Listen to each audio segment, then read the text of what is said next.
வணக்கம் அன்பர்களே நண்பர்களே, உங்கள் அத்தனை பேரையும் மறுபடி சந்திப்பதில் மிக்க மகிழ்ச்சி கொள்கிறேன். இன்றைக்கி நம்ம பார்க்க போகிறது மிக மிக முக்கியமான பதிவு ரிஷபராசி அன்பர்களுடைய வாழ்க்கையில்.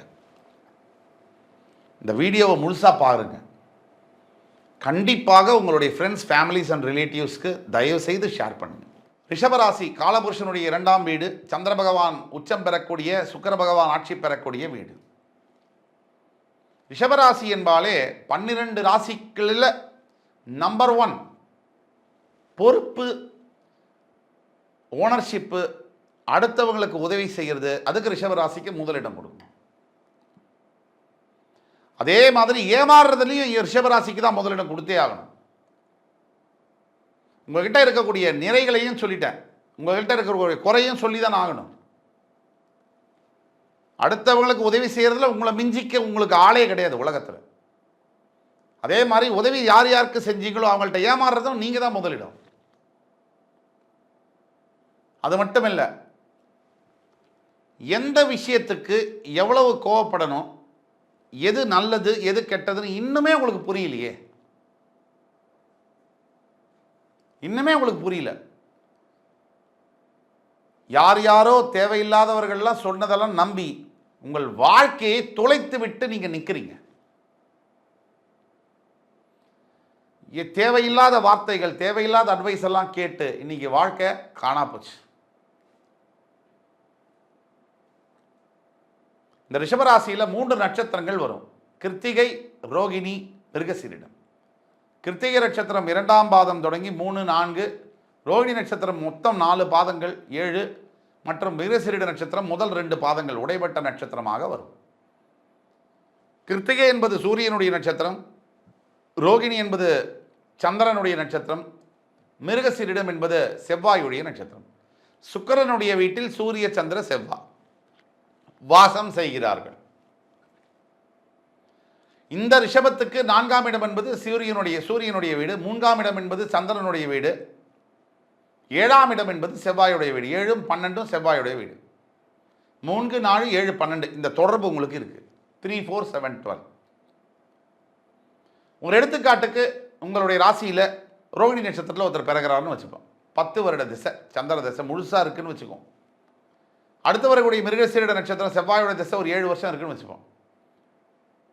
இல்லை அவர் கிருத்திகை நட்சத்திர சாரத்தில் பிறகுறாருன்னு வச்சுப்போம். சூரிய சாரத்தில் சூரியனுடைய நட்சத்திரம் ஒரு தசை ஒரு 3-4 வருஷம் இருக்குன்னு வச்சுப்போம். மினிமம் ஒரு 4 வருஷம் இருக்குன்னு வச்சுப்போம். அதுக்கு பிறகு சந்திர தசை ஒரு 10 வருஷம், 14 வருஷம். அதுக்கு பிறகு செவ்வாய் தசை ஒரு 7 வருஷம், 21 வருஷம். இது முடிஞ்சு ராகு திசைக்குள்ளே நீங்கள் நுழையிறீங்க. யார்? ரிஷபராசி அன்பர்கள். சுக்கிரனை ராசிநாதனாக பெற்ற நீங்கள், ராகு உங்களுக்கு நல்லதை செய்யக்கூடியவர், நட்பு கிரகம். மேஷம், ரிஷபம், கடகம், கன்னி, மகரம் இந்த 5 இடத்தில் ராகு வசிப்பாரேயானால் இயற்கையிலாகவே அவர் நல்லவராக மாறுகிறார். Rahu is a manipulative planet and manifestative nature. Manipulative பிளானட்னா என்ன அர்த்தம் அப்படின்னா, ராகு ஒருத்தருக்கு திசையை நடத்துறாருன்னு சொன்னால் நல்லது கெட்டதா தெரியும், கெட்டது நல்லதா தெரியும். மேனிஃபெஸ்டேட்டிவ்னா ₹1 வரணும், உங்களுக்கு 1,00,000 ரூபாய் வரும். அது ராகுவுடைய தன்மை. இந்த ராகு பகவான் உங்களுக்கு செய்யக்கூடிய யோகங்கள் மற்றும் ரிஷபராசிக்கு ராகு பகவானுடைய திசை 24, 25 வருஷம் கழித்து வருதுன்னு சொன்னால் 18 ஆண்டு கால திசை 43, 44, 45 வயசு வரைக்கும் நடக்கும். அந்த ரிஷபராசி அன்பர்களுக்கு இந்த ராகு திசையானது என்ன சார் செய்யும்? அழியா புகழை தேடித்தரும், அழியா செல்வத்தை கொடுக்கும். ஒரு மனிதனுக்கு வாழ்க்கையில் என்ன ஆசை இருக்க முடியும்? நிறைய பைசா சம்பாதிக்கணும், நல்ல புகழோடு வாழணும், புகழோடு பிறக்கணும். ஒரு மனிதன் புகழோடு வாழ வேண்டும், அந்த புகழோடையே உயிரை விட வேண்டும். அதுதான் வாழ்க்கை.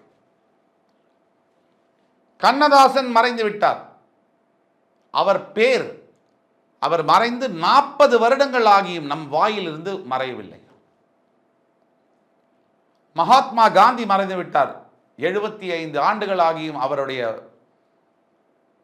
பிரசன்ஸ் என்பது நம்மளுடைய பேச்சுக்கள், வழக்குகள், போட்டோ, பணம், நோட்டு எதுலேயும் மறையல. அவர் சொன்ன கொள்கைகள் மறைஞ்சிருக்கலாம், அவர் மறையல. விவேகானந்தர் மறைந்து விட்டார், எத்தனையோ வருடங்கள் ஆகிறது. ஆனால் அவர் சொல்லி கொடுத்த பாடங்கள், அவர் சொன்ன உபதேசங்கள் இன்னும் மறையவில்லை. அப்துல் கலாம் மறைந்து விட்டார், ஆனால் அவரை பற்றி பேசாதவர்கள் இல்லை. ஒரு வாழ்க்கை, ஒரே வாழ்க்கை. அந்த வாழ்க்கையை எப்படி வாழ வேண்டும்?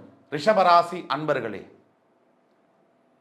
இனி இந்த பூமியில ஒருத்தன் கூட அந்த மாதிரி வாழ்ந்ததில்லை. அப்படி வாழணும். அது பணத்தோட வாழறதுதான் வாழ்க்கையா? இல்லை. மிகப்பெரிய பதவிகளில் இருப்பது வாழ்க்கையா? இல்லை. அதற்கெல்லாம் மேலாக புகழ், ஃபேம், பாப்புலாரிட்டி. ஒரு தடவை வாழ்ந்தாலும் அப்படி வாழணும். நம்ம வரும்போது நாம மட்டும்தான் அழறோம், நம்ம போகும்போது இந்த ஊரே அழணும்.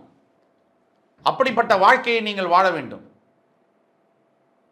அப்படி வாழும்போது தான் வாழ்க்கை நிறைவு பெறுகிறது.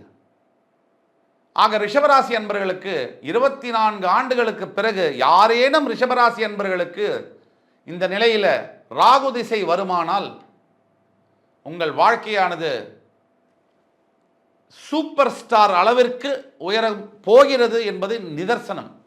தனிப்பட்ட உங்கள் சுய ஜாதகத்தில் ஓரளவு சுபத்துவம் பெற்ற ராகு உங்களுக்கு திசையை நடத்துவாரே ஆனால் 3, 6, 11, 12ஆம் இடங்களில் அமர்ந்து மேஷ, ரிஷப, கடக, கன்னி இடங்களில் அவர் இருந்து உங்களுக்கு திசையை நடத்தப் போகிறார் என்றால் you are entering into a platinum time. நீங்கள் தங்கத்தின் நுழைவு வாயில், தங்கத்திற்கு மேலான பிளாட்டினத்துடைய நுழைவாயிலில் நுழைய போகிறீர்கள். அழியாத புகழ், காலத்திற்கு அப்பாற்பட்ட புகழ்.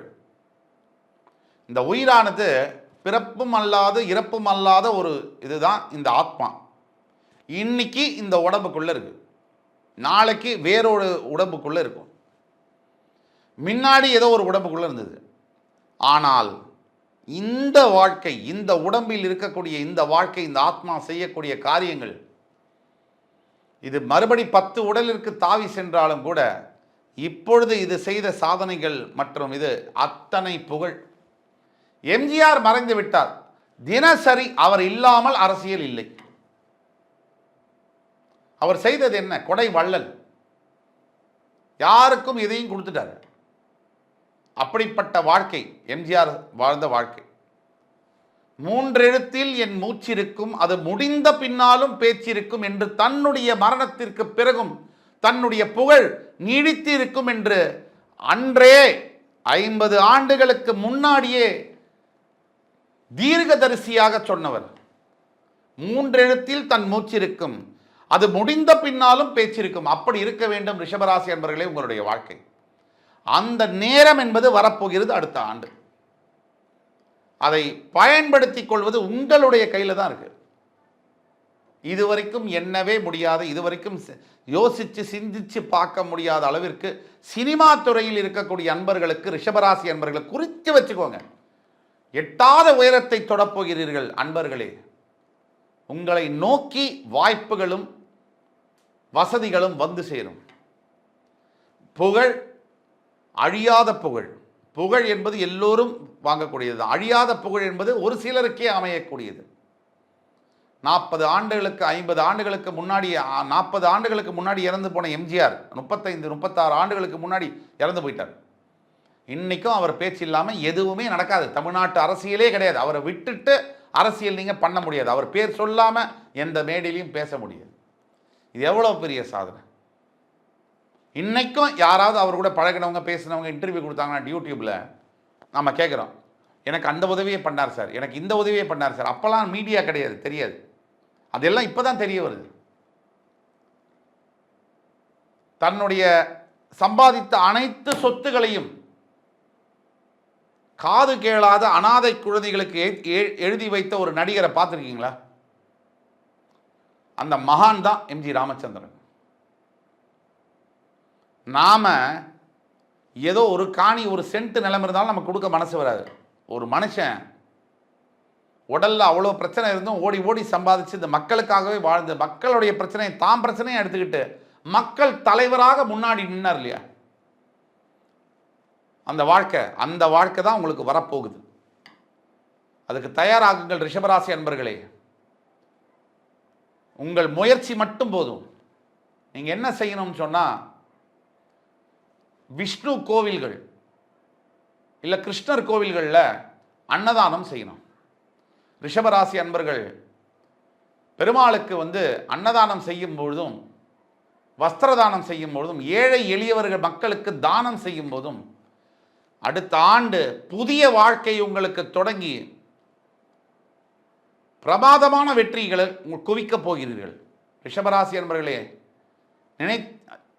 முடிவு செய்து வைத்துக் கொள்ளுங்கள். உங்களுடைய வாழ்க்கை மாறப்போகிறது. கொஞ்சம் வாரங்கள் அல்ல, கொஞ்சம் மாதங்களில் உங்கள் வாழ்க்கை மாறப்போகிற அந்த காலகட்டங்கள் இருக்குது. யாராவது ரிஷபராசி அன்பர்கள் ராகு திசையில் இருக்கீங்கன்னு சொன்னால், உங்கள் சுய ஜாதகம் எந்த ரிஷபராசி அன்பராக இருந்தாலும் கீழே கொடுக்கப்பட்டுள்ள வாட்ஸ்அப் நம்பரில் எங்களை தொடர்பு கொள்ளுங்கள். உங்களுடைய வாழ்க்கை எதிர்காலம் என்ன என்பதை துல்லியமாக கணித்து தர காத்துக் கொண்டிருக்கும் என்று கூறி, அடுத்து வரும் காணொலியில் மறுபடியும் உங்களை சந்திக்கும் வரை உங்களிடமிருந்து விடைபெறுவது உங்கள் ஜோதிட கலாநிதி சுபாஷ் பாலகிருஷ்ணன். நன்றி, வணக்கம், வாழ்க வளமுடன்.